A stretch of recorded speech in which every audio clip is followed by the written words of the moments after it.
यावर्षी खरंच दिंडीमध्ये जे वारकरी पायी आले त्यांचं खरंच कौतुक आहे. जे पायी आले त्यांच्यासाठी टाळी वाजवा. त्यांचं कौतुक कसं माहिती का, निसर्ग राजाने वरुण राजाने भगवंताने चक्र उलट फिरवलं. मे मध्ये जी कामं आवरायची होती ती मे मध्ये जून सुरू झाल्यामुळे पाऊस असल्यामुळे मे मध्ये कामं आवरली. तरी सुद्धा आव्हान होतं, कामं आवरली नाही, शेती तयार झाली नाही, पेरणीची तयारी करायची जबाबदारी दुसऱ्याला द्यायची आणि दिंडीत निघायचं. म्हणजे वारकऱ्याच्या डोक्यात 2 महिन्याची दिंडी, एसटीवर आलेल्यासाठी 1 महिन्याची असेल. बरोबर आहे?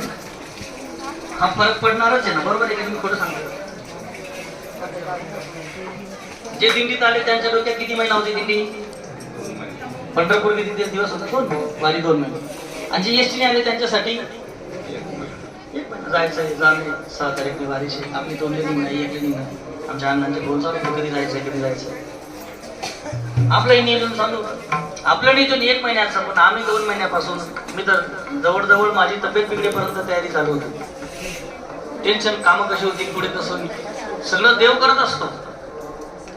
पण जीवाला दुःख कधी होतं माहिती का? सगळं देव करतो, पण जेव्हा आपण स्वतःला मध्ये घालतो. मी सांगितलं नाही का त्या दिवशी, कुत्र्याची पाठ दुखायला लागते गाडीवरून ओढून.